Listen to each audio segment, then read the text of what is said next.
আমি জান্নাত চলে আসলাম নতুন একটা ব্লগ নিয়ে। আসসালামু আলাইকুম। সবাই কেমন আছো? আশা করি ভালো আছো। আর যারা ভালো নেই তারা আমার ভিডিও দেখে ভালো হয়ে যাও, আর আমার চ্যানেলটাকে সাবস্ক্রাইব করে পাশে থেকো। এই তো আমি রান্না বান্না শুরু করব। তার জন্য আমি ফ্রিজ থেকে সবজিগুলো বের করে নিলাম। বের করে নেওয়ার পর এখন আমি এইগুলোকে কেটে নেব। এই তো দেখতেই পাচ্ছ আমি সবজিগুলো কেটে নিচ্ছি। সবজির মধ্যে ছিল সিম, আলু, ফুলকপি, গাজর, তারপর টমেটো। এইগুলো দিয়ে আমি একটা সবজি রান্না করব। তারপর এখানে আমি ভেন্ডি ভালোভাবে ধুয়ে কেটে নিলাম। তার সাথে দিয়ে দিব আলু। আমি যেহেতু এটাকে শুকনা ভাজি করব তার জন্য আলুটা এইভাবে কেটে নিলাম।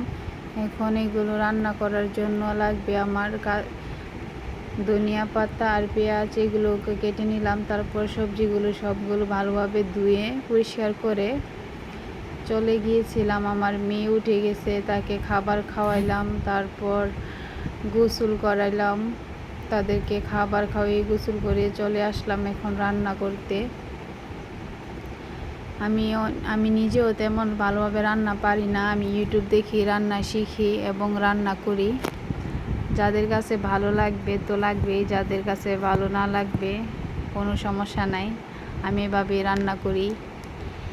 এই তো দেখতে পাচ্ছেন আমি মশলা ভালোভাবে কষিয়ে নেওয়ার পর এখানে আমি আমার আগে থেকে কেটে ধুয়ে রাখা সবজিগুলো দিয়ে দিলাম। এখন এগুলোকে মশলার সাথে ভালোভাবে মিশিয়ে নিব। ভালোভাবে মিশিয়ে নেওয়ার পর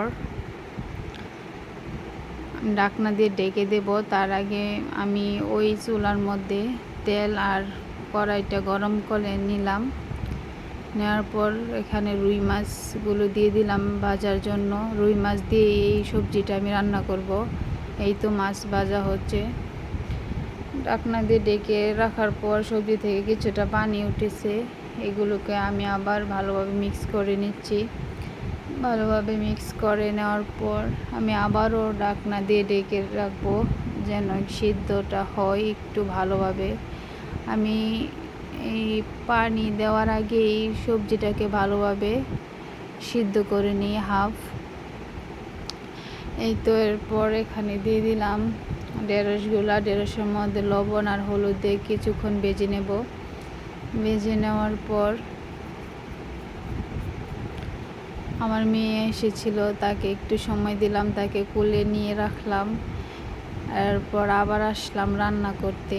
বাচ্চা নিয়ে রান্না করা বহুত ঝামেলা, যাদের বাচ্চা আছে তারা জানেন। এই তো আমি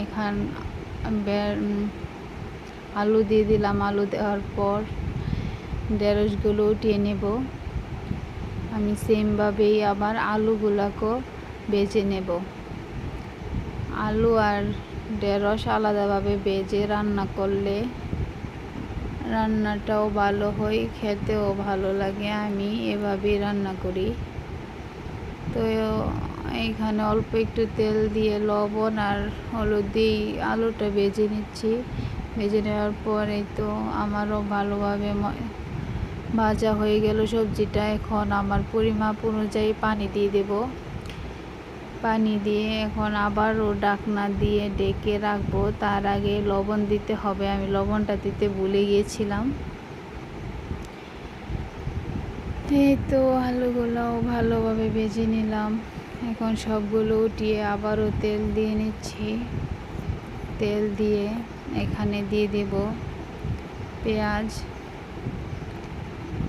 টমেটো দিতে মনে নাই, এখন টমেটো দিয়ে দিলাম।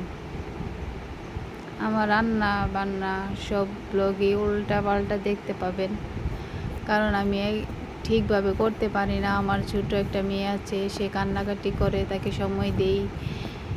এই তারপর সে রান্না করি, কোন সময় কি দেই না দেই ঠিক থাকে না। এক এক সময় একটা একটা দিই, যে সময় যেটা মনে পড়ে। সো এগুলো সবাই ভালোভাবেই ভালো দৃষ্টিতে দেখবেন। এখানে আমি পেঁয়াজটা ভালোভাবে ভেজে একটু আদা রসুন দিয়েছিলাম, কারণ যেহেতু মাছ দেব না, একটু আদা রসুন দিলে ভালো লাগবে। তারপর জিরের গুঁড়ো, মরিচের গুঁড়া, হলুদের গুঁড়া, ধনিয়ার গুঁড়া সবগুলো দিয়ে একটু পানি দিয়ে মশলাটা ভেজে নেব। ভেজে নেওয়ার পর এখানে আগে থেকে বেঁচে রাখা আলুগুলো দিয়ে দেব। আলুগুলো এই মশলার সাথে মিশিয়ে নিচ্ছি। মিশিয়ে নেওয়ার পর আমি ঢাকনা দিয়ে ঢেকে রাখবো আলুটা সিদ্ধ হওয়ার জন্য।